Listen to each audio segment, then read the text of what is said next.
Abramos nuestras Biblias en el capítulo 12 de Éxodo, por favor, capítulo 12 de Éxodo, y solamente vamos a ver los primeros 6 versículos. Realmente es un versículo bastante rico, tanto en doctrina, sino también en principios. He estado dando esta serie llamada o titulada Reconstruyendo el altar de Dios. Y hoy vamos a ver las instrucciones sobre la Pascua.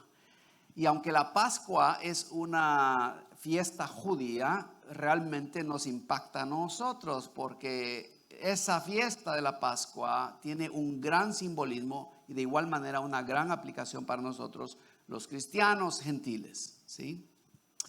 Entonces, mientras van buscando Éxodo 12, les quiero recordar que la última vez hablamos sobre el sacrificio que Dios desea, basado en las ofrendas que trajeron Caín y Abel al altar de Dios. Y nos remontamos hasta allá porque, como antes lo mencioné, la idea básica de lo que Dios desea casi siempre se encuentra en la primera mención, la primera vez que Dios menciona el tema. En la primera historia donde esa idea se aplica, y por eso nos remontamos hasta ahí, porque es la primera vez que se menciona, una ofrenda y por ende un altar. El Espíritu Santo me llevó a esta serie porque muchos cristianos dentro y fuera de nuestra congregación han dejado de congregarse. Aun cuando la palabra nos manda a todos en Hebreo 10:25 que no dejemos de congregarnos, como algunos tienen la costumbre de no congregarse, sino exhortándonos, dice, unos a otros, y mucho más al ver el día de la venida del Señor que está cerca. Cristo viene pronto. ¿Cuántos dicen amén? Y tenemos que estar preparados porque Cristo viene pronto. Las señales se están manifestando, los tiempos y las sazones apuntan a la venida y al retorno de Jesucristo. Y nosotros debemos estar listos y preparados, no como las vírgenes descuidadas, sino al contrario, tener nuestro corazón lleno del aceite del Espíritu Santo y la palabra de Dios. Ya que la última vez hablamos sobre el sacrificio que Dios desea, descubrimos que desde el primer altar que hicieron Caín y Abel, Dios, fíjense, hace una diferencia o distinción entre las ofrendas en el altar, y Dios prefiere lo más preciado. La última vez definimos qué era lo más preciado. Luego respondimos, obviamente, hablamos sobre esto, pero respondimos a que lo más preciado que debemos ofrecerle es nuestro corazón como ofrenda de fe, en nuestro corazón, un corazón lleno de fe, porque Dios no busca algo que sea bello exteriormente, como el vestuario, por ejemplo, o las costumbres, o cosas como esas que son exteriores, sino el altar de tu corazón. En otras palabras, a Dios le interesa más la fe genuina de tu corazón, porque las ofrendas más preciadas, fíjate, nacen de un corazón contrito, una fe genuina y una mente firmemente anclada en la palabra de Dios. Las mejores ofrendas son esas, cuando tú traes tus diezmos y tus ofrendas y vienen con una fe genuina, un corazón contrito, y vienen, ¿verdad? Con una mente firmemente anclada en la palabra, como una convicción de que es Dios quien nos ha dado la fuerza, la oportunidad, la salud y la inteligencia para trabajar, y por lo tanto lo mínimo que podemos hacer es honrarle a Él con nuestras ofrendas, nuestros diezmos y nuestras dádivas. Hoy vamos a profundizarnos mucho más en el tema, porque en el altar de Dios las ofrendas ofrecidas no solo vienen, fíjate, del adorador, ¿sí?, sino también viene de Dios. En el altar hay un intercambio, fíjense, hay un intercambio de dádivas. Y no solo eso, sino que Dios va revelando, fíjense, el tipo de altar que Él desea, el tipo de ofrenda que debemos ofrecerle, el tipo de actitud con la cual debemos acercarnos al altar y el tipo de sacrificio en el cual Dios se complace.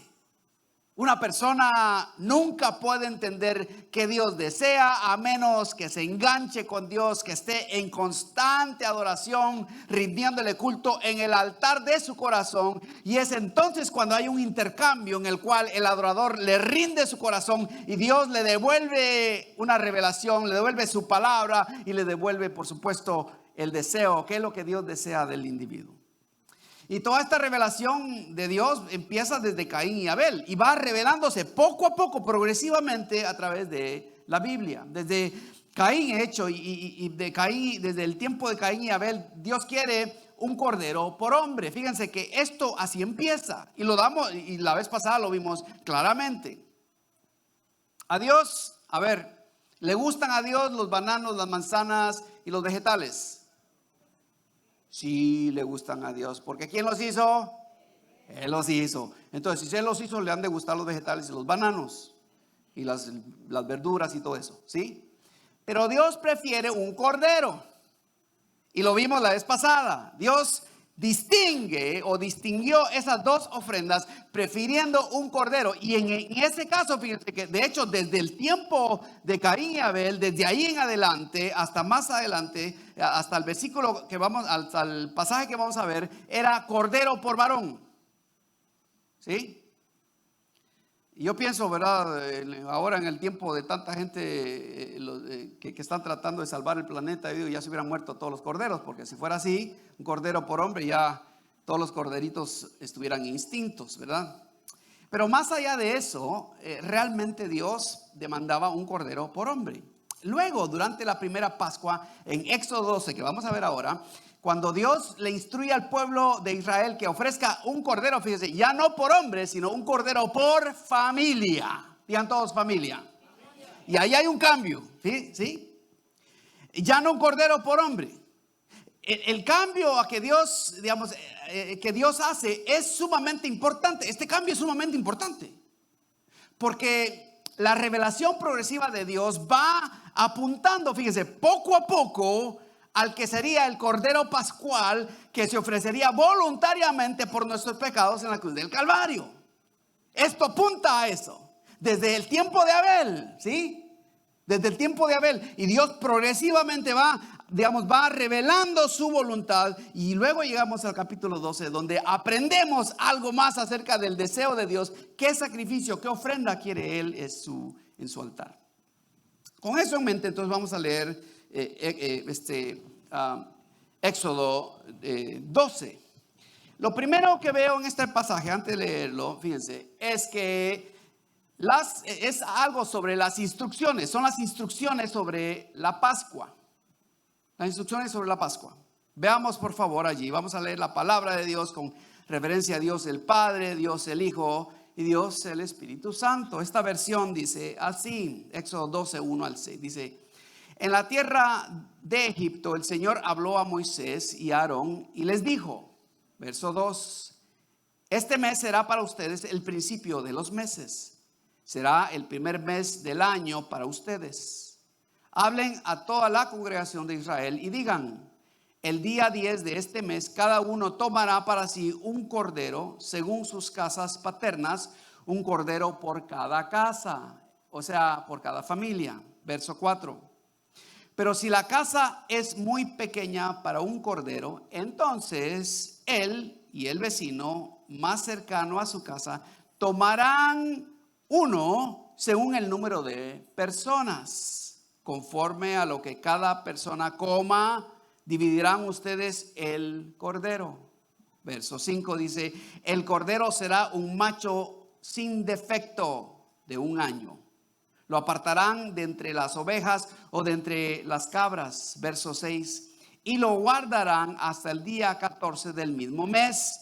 Entonces toda la asamblea de la congregación de Israel lo matará al anochecer. Que el Señor bendiga su palabra.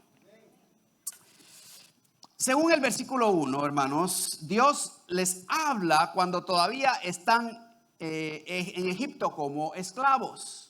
Todavía no habían sido liberados. En otras palabras, Dios está a punto de librarlos de la horrenda esclavitud que habían, sufrido por 400 años. desde que Jacob y los 70 miembros de su familia llegaron a Egipto en el tiempo en el cual José administraba el pueblo de Egipto. Sin embargo, Dios les dice en el versículo 2 que ese mes sería para ellos el principio de los meses, ¿sí? Dios les dice claramente que eso, ¿verdad? Que esa era su, por así decirlo, su deseo y su voluntad. Egipto ya tenía un calendario solar. Egipto ya tenía un calendario solar, hermanos. Y este calendario solar era de 12 meses, que se parece al nuestro, no era igual, que se parece un poco. Que estaba completamente organizado, fíjense, en torno a la veneración de sus dioses. Su año comenzaba a finales de junio, o sea, a principio ahora de julio empezaba el calendario egipcio, ¿sí? Empezaba a finales de junio, a principios de julio, cuando aparecía la estrella más brillante en el cielo. Ustedes saben que la estrella más brillante en el cielo se llama Sirio, digan todo Sirio. ¿Ok? Así se llama, no es Marte, realmente es Sirio, es una constelación de estrellas y por eso es que brillan tanto, porque Sirio de alguna manera se alinea con otras estrellas y por eso brilla, digamos, con mayor claridad. Entonces ellos, digamos, empezaban el año de nuevo cuando Sirio aparecía o estaba en su mayor brillantez, en la época cuando el Nilo se desbordaba para irrigar y fertilizar sus siembras. O sea, ellos empezaban precisamente en el momento cuando el río Nilo se desbordaba. Los egipcios, fíjense, pasaban festejando 5 días, adorando y rogando a sus dioses por un desbordamiento suave del Nilo y una buena cosecha para ese año. Ellos rogaban a sus dioses para que el río, digamos, se desbordara suavemente. ¿Por qué? Porque el río no solamente traía agua, sino traía fertilizantes. 10 de las 12 deidades, fíjense, 10 de las 12 deidades eran representadas por el agua del río Nilo. O sea, estas eran las representaciones de los dioses. El agua del río Nilo, a la cual ellos adoraban el río Nilo, el agua en particular. La rana, los insectos, las moscas, la vaca, el granizo, la piel humana, las langostas, la tiniebla y un dios bebé. Esos eran 10 de los 12, digamos, de las 12 deidades a las cuales ellos le rendían el calendario anual, a los cuales le adoraban todo el año. Y cuando leemos sobre las plagas que Dios, el Dios Todopoderoso del cielo, envía a la tierra de Egipto, nos damos cuenta, fíjense, de que Dios estaba castigando precisamente a esas deidades. ¿Qué hizo Dios? Primero, convierte el agua del Nilo en sangre. O sea, trata con la deidad que ellos adoraban. Ellos adoraban el Nilo. Segundo, envía una plaga de ranas, porque ellos adoraban la rana. Tercero, envía una plaga de mosquitos, piojos y pulgas. Ellos adoraban a estos insectos. Parece irónico, ¿verdad? Ya algunos ya sintieron la picazón, ¿sí? De cuando iban a los niños allá en su país. Cuarto, les envía una plaga de moscas y tábanos. Quinto, les envía la peste del ganado. El ganado empieza a morirse. Sexto, les envía úlceras. ¿Para qué? ¿Por qué úlceras? Porque las úlceras salen en la piel. Ellos adoraban la piel. De hecho, ustedes saben que el maquillaje vino de Egipto. ¿Sabían ustedes eso? El maquillaje como tal vino de Egipto. Es una idea egipcia. De hecho, ustedes ven hoy día, cuando ustedes ven, digamos, la máscara o la estatua de un rey egipcio, ven que se marcaban, ¿verdad? Aún los varones se hacían, ¿verdad? Se pintaban los ojos. Se sonrojaban los cachetes, ¿sí?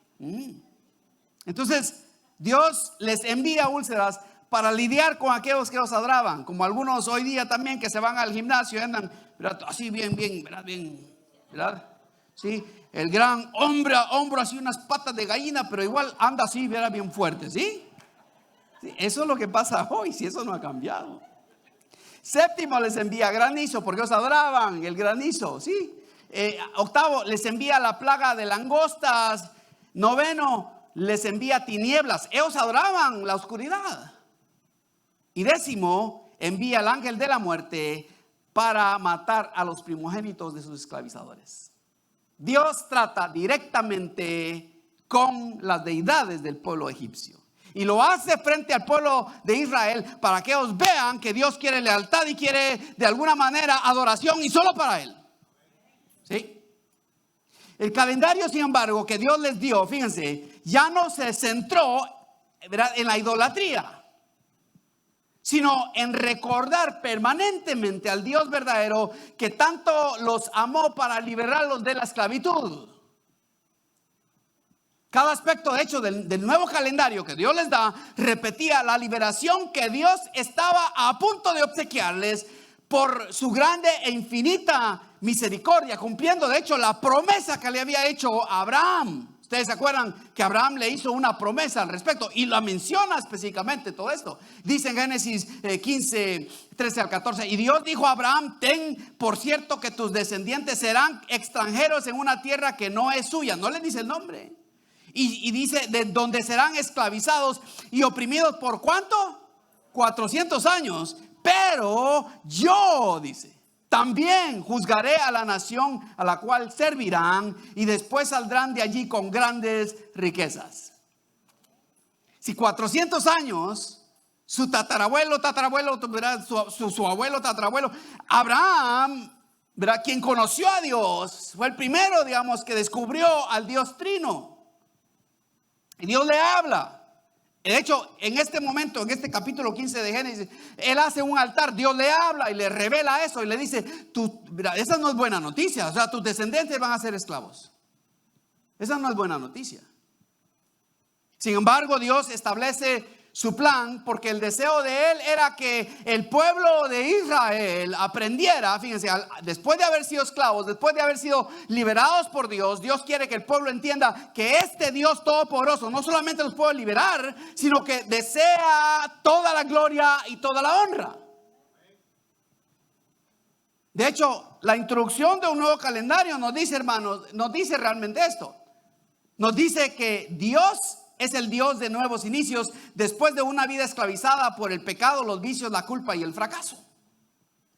Noten por favor, Dios les da un nuevo inicio. Dios les da un nuevo calendario.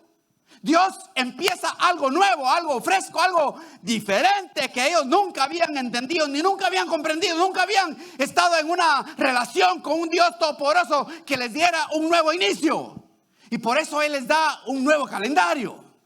Y la aplicación para nosotros es que este es el Dios en el cual creyeron a los hebreos hace miles de años. Es el mismo Dios que envió a su Hijo Jesucristo. Es el mismo Dios, el Dios de nuevos principios. Es el mismo Dios es el cual nosotros creemos. Aleluya.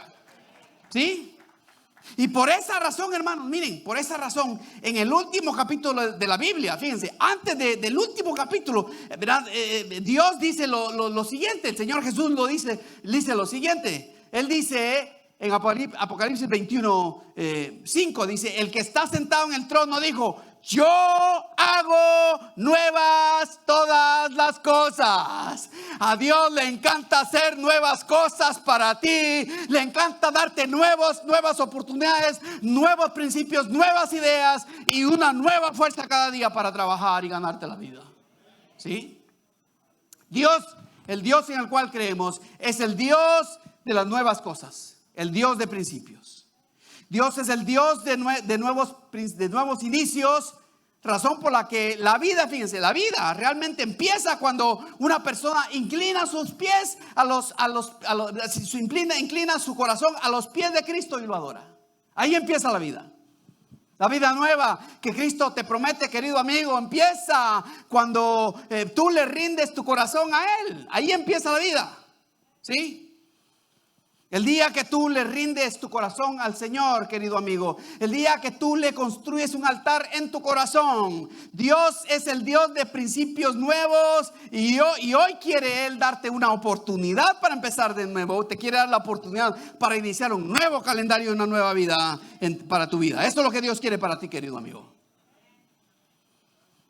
En unos minutos voy a hacer una invitación para que vengas, para que rindas tu corazón a los pies de Cristo Jesús. Solo permíteme hacer estos puntos importantes. No solamente Dios es el Dios de nuevos inicios, sino que también es el Dios presente. Es el Dios presente. A veces se nos olvida, ¿sí? Se nos olvida esta idea. Se nos olvida de que antes de que nosotros viniésemos acá, a este recinto que llamamos el templo de la iglesia, porque la iglesia no vive aquí, la iglesia vive allá en el barrio donde cada uno está. La iglesia somos nosotros. A ver, digan todos, yo soy la iglesia. Sí. Este es el templo, ¿sí? Y el templo se queda acá. Pero la iglesia se va donde tú estás, ¿sí? Dios no solamente es el Dios de nuevos inicios, sino también es el Dios presente. Dios está presente donde quiera que está la iglesia. Y cuando nosotros venimos acá y nos reunimos, Dios se hace presente cada vez que nos reunimos, cada reunión que tenemos, cada vez que abrimos la Biblia, cada vez que oramos, Dios se hace presente de una manera tangible. ¿Por qué? Porque no solamente es el Dios de nuevos inicios, sino que también es el Dios presente que está ahí para asegurarse que todo lo que Él quiere iniciar se haga. Miren el versículo 5. De nuevo, dice: el cordero será un macho sin defecto de 1 año.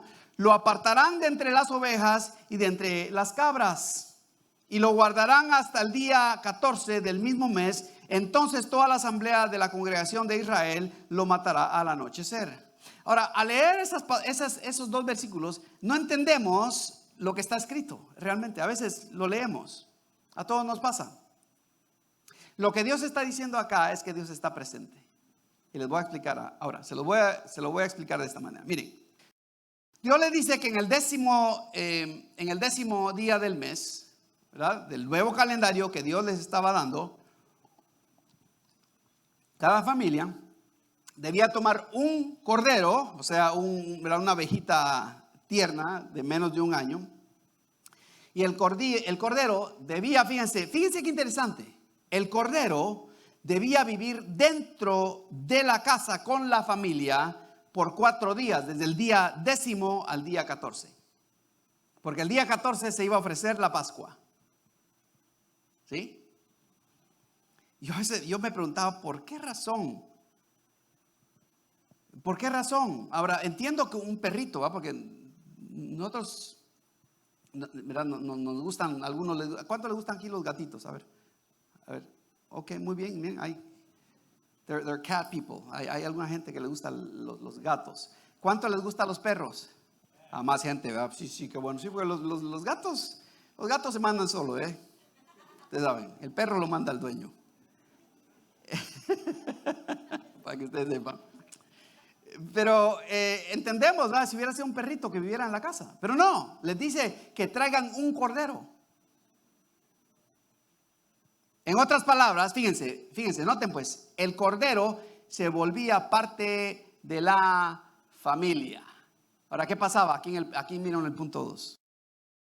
Dios quiere que al familiarizarnos con el cordero reconozcamos que es nuestro pecado, nuestra culpa, nuestro fracaso que llevó al cordero pascual al matadero. Esto es muy profundo, hermanos. Significa, fíjense, cuando Dios les dice el cordero debe vivir con ustedes. ¿Se imaginan ustedes los niños jugando con el cordero dentro? Corderito. Se encariñaron, ¿verdad? Ese corderito se encariñaban y lo querían y le daban de comer porque ahí adentro, tenía que estar adentro el corderito, ¿sí? La idea de Dios es que la familia se encariñara, fíjense.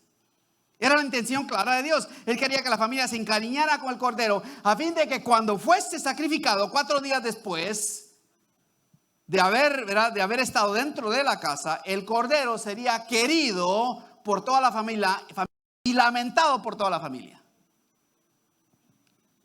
¿Sí? ¿Cuántos de ustedes tienen un perrito en casa? Ok. ¿Se imaginan ustedes tomar ese perrito uno de estos días, invitar a toda la familia y degollarlo en casa? ¿Se dan cuenta ustedes, aquellos que tienen perritos o el gato, aunque el gato sería más difícil agarrarlo, pero de todos modos es la misma cosa, ¿no? ¿Se dan cuenta ustedes? O sea, el cuadro acá, hermano, es muy profundo. El cuadro acá significa que nosotros debemos familiarizarnos con el Cordero de Dios, para que de alguna manera también nos duela su sacrificio. Porque a veces no tomamos, no consideramos el enorme precio que Dios pagó a través de su Hijo Jesucristo enviándolo a la cruz de Calvario. Se nos olvida a veces. Sentimos nuestro dolor y pensamos que nuestro dolor es más doliente que el dolor del hermano. El dolor que estamos, que estamos sufriendo, el dolor es mucho más que el dolor que Dios pasó en la cruz. Se nos olvida que Dios sufrió mucho más que nosotros. Se nos olvida que Él lo sufrió por sus malas decisiones, que Él no sufrió por causa de su pecado, sino que sufrió por nuestras malas decisiones y nuestros propios pecados, que es peor todavía. Porque sufrir, como dice Pedro, sufrir porque uno ha cometido un crimen, pues bien, así debe ser. Pero sufrir por alguien, ¿verdad? Por alguien más, al cual eso es mucho más doloroso. Y eso es precisamente lo que Jesús hizo por nosotros. ¿Sí? ¿Sí? De nuevo, hermanos, en este momento, ¿verdad? Ellos no tenían el templo. No tenían el templo, no tenían ni idea acerca del templo, no tenían sacerdotes, no tenían idea que eso podía existir, ni tampoco tenían la tienda de reunión. La tienda de reunión era donde estaba el arca, y en el arca estaba la vara de Aarón, las tablas del pacto y el maná. No tenían nada de eso. Lo único que tenían era este sacrificio con este cordero. ¿Sí? Tenían era una representación, no la expiación, o sea, el sacrificio que paga por nuestros pecados, eso se llama expiación, sino más bien tenían una representación nada más de lo que debía en algún momento ser la expiación. Quiero concluir con lo siguiente. Las instrucciones de la Pascua, hermanos, nos introducen a Cristo, al Cordero Pascual, del cual nos habla Juan el Bautista. Juan el Bautista dijo: ahí está el Cordero de Dios que quita el pecado del mundo. Cuando Juan aparece, ¿qué es lo primero que él dice? Él dice: ese es el de Dios. Y no cualquier cordero. Este cordero es el que quita el pecado del mundo. Porque los otros corderos, cada vez que el sacerdote, el sumo sacerdote venía, ofrecía el cordero, entraba al lugar santísimo, aplicaba la sangre en el altar, solamente cubría el pecado, ni siquiera lo perdonaba. Más bien retenía la ira de Dios. Cuando Dios miraba la sangre, era de alguna manera un recordatorio que un día vendría su Hijo Jesucristo, y por eso Dios se retenía. Es como cuando ustedes se molestan, ¿verdad? Cuando el muchacho se molesta, ¿verdad que sí? Su hijo, su hija, su esposo, o usted experimenta algo injusto en su casa, o en el trabajo, o en la familia, o a veces en la iglesia, y usted sufre algo injusto, y usted está a punto de, ¿verdad? Órale, mira que esa hermana me la voy a, mira, un ganchazo lo voy a darme, quisiera tenerlo acá, ¿verdad? ¿Aló? Quisiera tener aquí a mi esposo, y miren, mire qué santos se miran ustedes ahorita, Alguien dijo amén, pero a ver si es cierto. Ahí hay esa es un alma honesta. Pero todos llegamos a ese punto, ¿se dan cuenta? Todos llegamos. Ahora, ¿qué nos retiene? Nos retiene y nos detiene el Espíritu Santo, que toma control. Él es el que nos detiene para no hacer lo que nuestra humanidad quiere hacer: vengarse, pelear, golpear, insultar, faltarle respeto. ¿Qué nos recuerda? De que Cristo Jesús fue a la cruz del Calvario a pagar por nuestros pecados, y Él no se merece ese trato que le quiero hacer a mi hermano, a mi hermana, a mi esposo, a mi esposa, a mis hijos, o a mi hermano en la fe. No se merecen eso. ¿Por qué? Porque Cristo no trató así a la iglesia, ni la sigue tratando así. Cristo no insulta a la iglesia. denigra, no la echa al altar, no la parte en dos y le echa fuego y la vergüenza. Cristo no hace y tiene todo el derecho de hacerlo. Sin embargo, Él es misericordioso con su iglesia porque la ama con todo su corazón, porque Él dio su vida por ella, su vida por ti, derramó su sangre por ti, mi amado hermano.